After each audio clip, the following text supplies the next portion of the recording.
So this is attempt number 3 at matching a real stone. Matching real stone is the hardest epoxy skill to master. But I've come from the granite industry. I was an installer and fabricator for 15 years. And I'm always trying to match the real thing. We make these epoxy kits to look like the real deal. So today, I've got attempt number 3 at sandstone. Sandstone's a real stone. The downside of real sandstone is it's softer.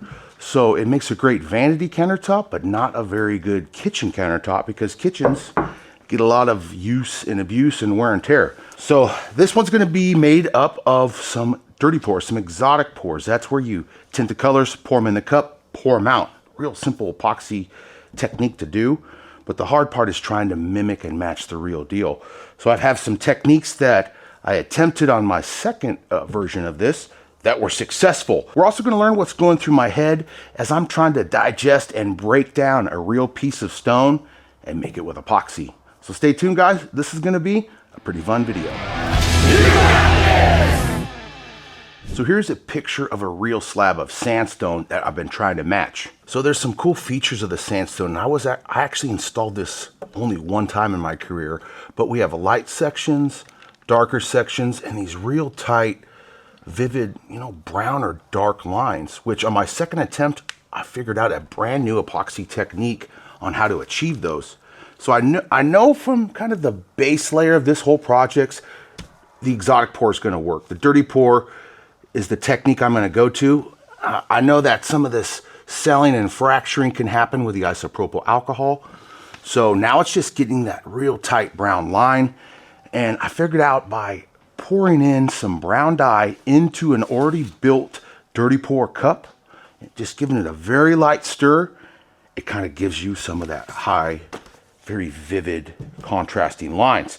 So we're gonna try to get a little bit more of that going on across the whole piece. And I'm really hopeful that attempt number 3 is gonna be the winner. And then we might even turn this into an epoxy kit where you could purchase it right on our website and we send you everything you need, including the epoxy undercoat to get that project completed over your existing or brand new countertops. Some of you are asking, why did Mitch just put tape around this epoxy project and why isn't there epoxy undercoat down? The tape, I'm gonna let you guys answer in the comments below. Most epoxy finishes require 3 ounces per square foot. Let me know in the comments below why I put that tape dam up and how many ounces per square foot I usually use for those exotic pours. So there isn't a rule of thumb on how much epoxy do I need to create that epoxy project. Some finishes require a specific amount and others require more. Your standard is a 3 ounce per square foot coating. That gives you enough epoxy to self-level out and coat the edges perfectly. Let me know in the comments below what finishes call for 3 ounces per square foot and why in the heck did I put green tape all around my project when I'm doing my dirty pour. Let me know in the comments below. And if you want to know the answer, keep on watching. I'm going to let you know as we start mixing epoxy. Here are a few things to keep in mind when creating your sample board or trying to mimic an actual real stone. This is a smaller project, guys. It's not my kitchen. I don't need every tool known to man to get this project done. Your gloved hands are your favorite epoxy tool. They're my favorite epoxy tool. I could pretty much do whatever I want with my gloved hands and a paddle mixer and a drill and your mixing buckets. Those are pretty much all you need. And don't forget that propane torch or a heat gun to eliminate some of the air bubbles out. But this is just a sample. It's a color coat. I'm not that concerned about debris, about little micro bubbles. I'm gonna get my colors down. I'm gonna see how far those dark colors go. Keep that in mind. That is a pro tip. When making a Carrara marble, when making an earth tone, know that those browns and the blacks especially, a little bit goes a long way. If you have equal parts white dye, white metallic, and black dye, that's gonna be one dark countertop. When I'm making a Carrara marble, I'm going white dye, white metallic, black dye. A little bit goes a long way on those dark colors. Keep that in mind. But this is your time to practice, to learn that epoxy and to learn how those colors work. Here's another thing to keep in mind. Don't keep part A and B in that bucket for too long. Once you get A and B in that bucket, you're on the clock. So you want to get to mixing, get to coloring, and get that epoxy out in that countertop. That gives you the longest amount of working time, which we've dumbed this epoxy down. We've made it very user-friendly for the do-it-yourself or even the first timer to get a successful project done even on your first try. Best practice, guys, you always want to scrape the side of that bucket midway through mixing. You always want to start out with a good mix, and this is the best way to do that. Mix with your paddle mixer for about 60 to 90 seconds. Scrape the sides, and then mix again. And then we're ready to add our colors. And if you guys are new here, I'm not going to go over every step along the way, but we provide that on our website or on many of the videos on this channel. So if you're new, subscribe right now, or go ahead and head on over to our website and check out some of our written and video tutorials on our epoxy kits, epoxy techniques. You can pour this stuff right over your old worn out countertops in a couple days on a weekend and have a brand new kitchen. So I know from my previous attempts and that picture, I'm gonna need a few shades of cream or some tans. I'm gonna need white, and I'm gonna need a darker brown, and very small amounts of my coffee and dark bronze. Sandstone is a lot like soapstone. It doesn't have a very vivid shine or a metallic look. It's kind of a pastel toned down colors that are very beautiful together, but not very many metallic powders. So I'm gonna give myself some white and then a few shades of tan, a little bit of my metallic colors, make some dirty pours and set this out. As you can see, I've mixed and I let my drill and paddle mixer drizzle right on my project. Why did I do that? That's for my wash coat. And what a wash coat does is it helps the dirty pour, as I pour that out, really move and meld, because when you lubricate that board, the epoxy moves much better. You have plenty of time for this epoxy to self-level. So when I pour that out and I have big dry spots, I could walk away, I could go mow the lawn real quick, come back, and that's gonna be self-leveled back. So tan, tan, tan, little cups for my metallics. All right, so I'm gonna take my mixed epoxy, and I've already set myself up for success, right guys? I have my smaller cups, that's gonna be my darker metallics. I don't need much of them. I'm not gonna give myself that and then pour that much into my dirty pours. I'll have wasted resin. And these are things you learn on your very first time. So if you haven't used epoxy before and you're about to do your kitchen, I would highly suggest the sample board, guys. You will learn so much on how far those colors go. You're gonna learn how to eliminate the air, how easy it is, that step is. A lot of people are intimidated by that. It's the easiest step. You're gonna mix it for the first time, which is a very important step. You wanna start out with a very good mix. Coffee and dark bronze. Guys, we are currently selling these new 4-ounce jars of metallic powders on the website. We had a website update, and one of the things I requested was larger quantities of metallic powders. There's a lot of people who've done their countertops the first time. They saw how easy it was. Their neighbor comes over. The neighbor sees it. Now they're doing their neighbor's countertop. Now they're doing this as a side gig. And now you could easily get out of your metallics, tap them right in, lid that. This amount of metallic powder is going to last dozens of jobs. Pick those up on our website. We'll leave a link in the description below. We're also going to leave a list of all the colors used. Cross your fingers. This is probably going to be a brand new epoxy kit on the website. So as you can see too, guys, a little bit of metallic powder goes a long way. I'm gonna fold that powder into the top, and then I'll pick up my mixing. If I start mixing like this initially, some can poof out. It's not the end of the world. You can wipe that up with isopropyl alcohol, but always kind of bury it in my epoxy and then give it a good mix and then give it a good scrape. You can add too much, but you really got to add a lot to add too much. So what I look for is I'll mix my powders, I'll lay out my stick, and as it self-levels, if I can't see my stick, I know it's opaque enough, I'm good to go. This finish calls for pretty much all opaque colors. That's why I'm not worried about what's below here. If I wanted to do a white marble over this brown, I definitely would sand and paint my white epoxy undercoat on here to go from a dark to a light. If you're doing similar light colors, you could just sand and go right on top of that. What I also don't do is the epoxy stick, the stick that I mixed with, don't stick that in your powders. Use the other end. All right, guys, next up is our dye colors. So I've got brown, white, and black. We also sell our dyes in this larger 16-ounce jar. This is gonna last pretty much your epoxy lifetime if you get one of these jars. They are awesome. It's the only size I'll use nowadays, especially when I'm mixing up floors. If you wanna learn epoxy, you have found the right place, guys. And if you haven't already, subscribe. Ring that bell to be notified every time we have a new video or we go live. We're going to be going live on site, much more here in 2025. We've got some exciting, brand new content creation station. We're going to give you the grand tour here when she's all set up. big things coming. So be sure to subscribe. Got a lot of cool epoxy projects coming your way. All right, so now I'm making some tans. And I'll start out each one of those. And I'm going to make a brown. So that'll be my brown. The brown dye is really unique where you can keep it translucent. If you just use a little bit of it, man, it makes a really pretty color. And white dye and brown dye go together like peas and carrots. Maybe I should keep this undermixed. I think I'm going to do that right now. I just made an audible. So guys, as I was mixing this brown dye, making another tan, that looks pretty dang good to what my piece looks like. So I'm leaving it. I'm leaving those contrasting lines in that tan. It's kind of a dirty pour. It's a dirty blonde. All right, guys, as you can see, I just made an audible, and that is epoxy. Don't get locked in your box. Epoxy's gonna, you can guide it the best you can, but it's gonna take you along for the ride. And if you fight it, it's a bad day. Have a good time.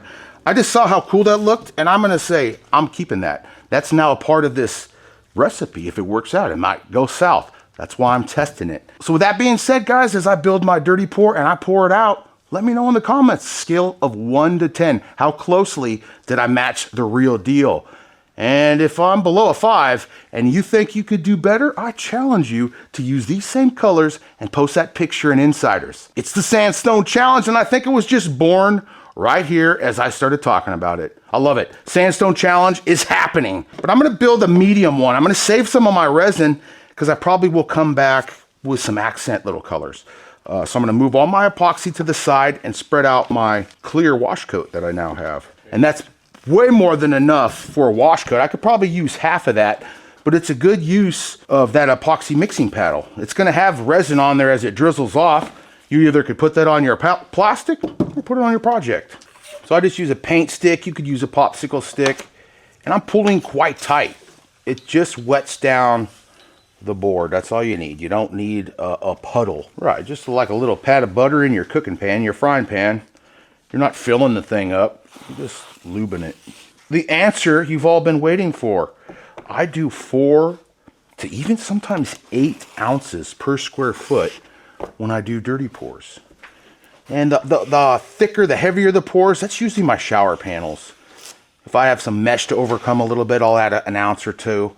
Or if that specific finish calls for it. The more epoxy, the heavier the pour, it actually changes the look. It's going to give you a more flowing marble look because that epoxy has more of a mass to move in self-level. So there's a lot more organic flowing movement, less sharp lines, a lot more spreading out of that material.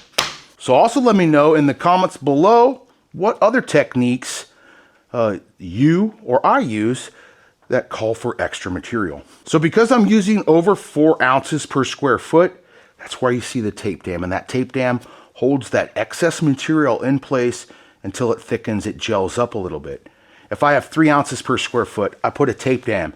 I allow it to thicken. There isn't enough material or mass as it thickens to move and coat your edges. This does a couple things. It gives you a thicker edge. It also holding the dirty pour in place gives you less stretching on these tight lines, and it gives your edges a real high definition look. Because if you pour 6 ounces on here, it's going to self-level to about 3 ounces per square foot naturally with no tape. So all those colors will stretch. The front edges will be pretty stretchy, kind of just one color. If you let it gel up, you time that between 1 hour and 20 and 2 hours. You could peel this tape, then it moves slowly over those edges. The colors and the contrasting vivid lines hold in place, and it looks like your countertop was then sliced out of a giant slab of granite. So if you answered correctly in the comments below, 10 gold stars for you. You're a winner in my heart. Now let's get to making a dirty pour. All right, the first one I'm gonna do is gonna be my lighter of the dirty pour. So I'm pouring in my white dye, and then here's that mixture, guys. This is gonna be cool. It's already like dirty poured before I even get it in there. That is sick. All right, so this is gonna be kind of like my base pour. I like how that's changed and it's coming out. Ooh, yes. And when you pull the bucket compared to push the bucket, it's a little bit different. It's going to be a little more vivid as you pull it compared to pushing. So, and that's what I want a little more vivid and I want some soft, because that's kind of how my picture is. It's got some lighter areas and then it has a kind of a bigger swatch of darker, more concentrated lines. So I'm kind of keep that to this section, and I'm going to try to keep my lighter, less vivid section over here. So I've been doing more pushing as I work down the project. And then I'll kind of come back, because as you work your way through the bucket, it changes compared to how you've poured those in. So it does matter a little bit on how you build that bucket. If you want it more busy or a lot more of the lines, you're going to pour smaller amounts in.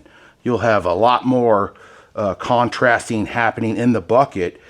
If you want it less, you want bigger swatches of color, less lines, you're going to pour bigger amounts into that bucket at a time, and then even slow it down as you get more volume. That can over meld in the bucket, which can also soften it down. But this is exactly what I was looking for when I was pushing. I wanted it calmer here than up here, and that worked out good. So I'm going to mix up a little bit more. Now this one's going to be darker, and it's going to have that vivid brown fracturing that I figured out how to do in that last pour. And all these dry areas, that's what that wash coat helps with. I poured out my material. This is more than I need for this to self-level. And as Luke speeds up the footage here, you're going to watch it all slowly close. I don't even have to do anything to this. So I'm doing a smaller, darker batch, because a big section of this piece is darker. And it flows. It's using the same colors, just darker sections. Has a lot more of those fine, darker lines. So I don't want it to be the entire project. So that's why I put down my larger, lighter base, and then I come back with a smaller bucket of my more concentrated, darker colors that hopefully matches this stone. There's a lot going on with real sandstone. It's not just, I mean, this alone is a piece. This is pretty. Okay, got my bucket built. Let's see if this brown works, just like I did last time. So I'm going to take some dye, and we're going to drizzle some brown dye right in the piece, right into my bucket. Take a stick,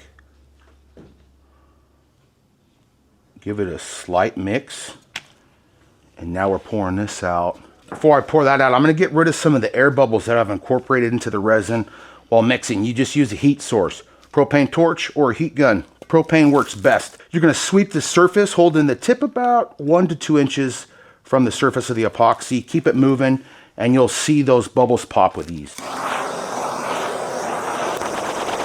As the epoxy is self-leveling, the bubbles are working their way to the surface, so I will sweep the resin a few times, at least 3, to eliminate the air bubbles incorporated. And during the whole process, I have the piece I'm matching pulled up on a laptop, and I'm looking to it constantly. I know I've got a lot of this dialed perfectly. My colors are great. So now I need to just get those fracture lines. I'm a little worried I made this too dark. So I'm gonna move my darker section down here, plus because I kind of have low resin. Let's see what a pool does real quick.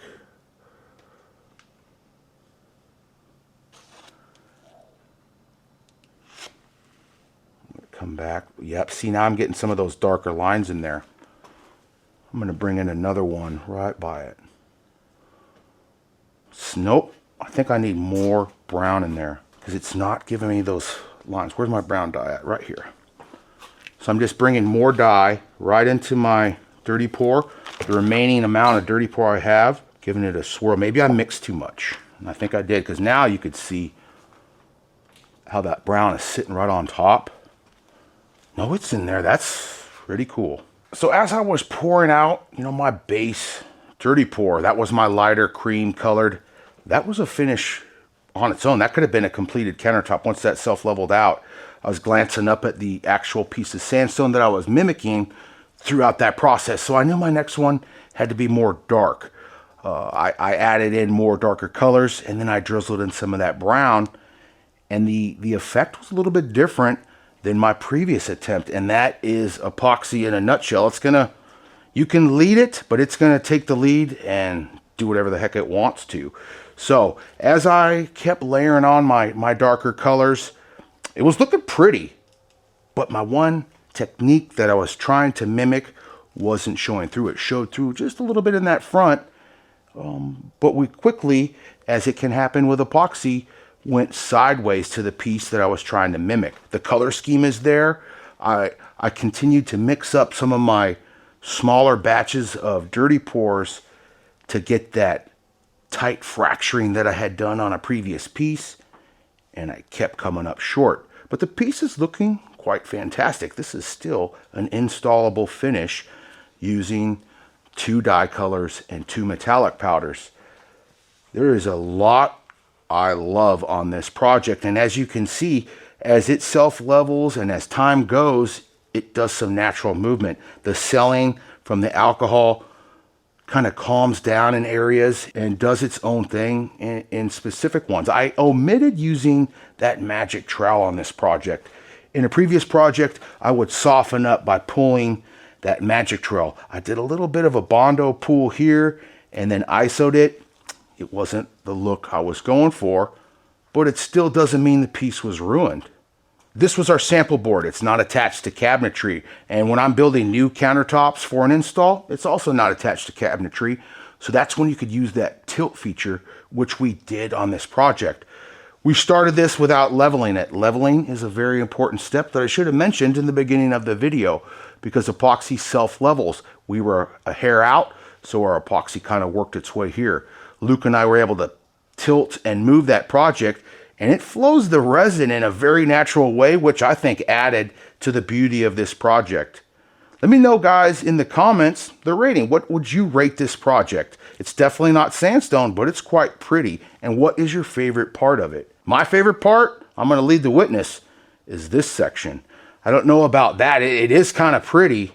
I don't like the way I did a U-turn here and stopped, but that fractured out quite pretty. And I'm just playing with leftover resin to bring in those accent lines. And an epoxy technique that I use on nearly every single project, unless the customer says, I hate the selling and lacing, is misting that with that 91% isopropyl alcohol. And the best time to do that is about 20 to 35, 40 minutes after you mixed. The epoxy's thickened up a little bit. That isopropyl alcohol will still sell and lace the material, but it doesn't just self-level and wash out right away.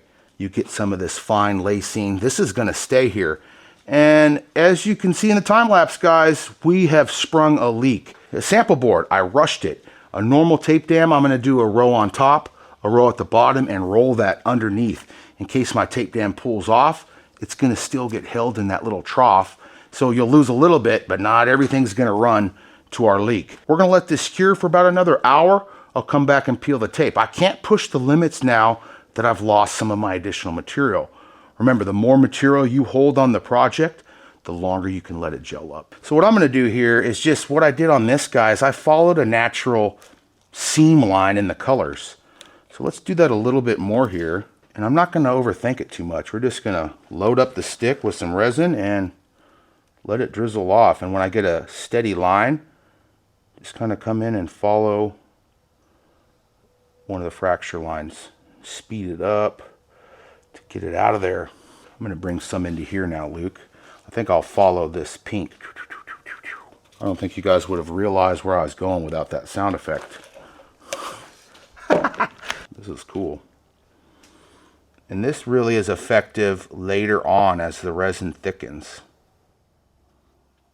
As you get less material on your stick, you got to slow down. Boop. Okay, cool. I like that. What I don't like is this beginning. So let's see if heating that up and then ISO gets rid of that. I bet it will. So we're going to come back in. We're going to warm the area that I just did the line. Just keep that torch head moving. That's all you need to do. Now come back with a mist. Yep, look at that. Bye. Man-made line. It adds just enough fracturing selling. Golly, that is awesome. So I'm going to do a few more of these, and then we're going to call this good. And okay, attempt 4. I think that's what I'm going to do, guys. Is I'm going to do my base just how I did it. I'll do a little of this darker pour with a fracture in there, and then I'm going to fine tune it with more of my tight lines. I'll let this cure up for a good half hour, 40 minutes. Do my lines, fracture it, goosebumps. So guys, keep those accent colors and veins to a minimum initially. You're gonna learn a lot on your first few attempts. And if you're making this for a customer or your wife, make sure they've seen this technique, because some people don't like it. I love it, and it matches what we're really trying to make. All right, guys, we're gonna let this do its thing. We've got a couple leaks. It's okay. I'm gonna be back for round 4. So like I said earlier, you better subscribe if you wanna see that video. This was fun. There's a lot on this project that I absolutely love. I love working with epoxy, and I already have my battle plan for my next attempt to match the ever elusive color to match sandstone. Guys, let me know again, if you haven't, in the comments, what would you rate this? Too much? Too little? Too busy? Too crazy? This would make a sweet vanity, I already know that. I'll come back in a little while to pull this tape, and then if I was going to install this for a customer, I'd peel the tape, I'd let it cure overnight, I'd come back the next day, I would lightly sand and do a crystal clear coat. That adds a little bit of depth. That adds more epoxy to our front and side edges for impacts, for cleaning. And then if the customer wanted it, because you know what?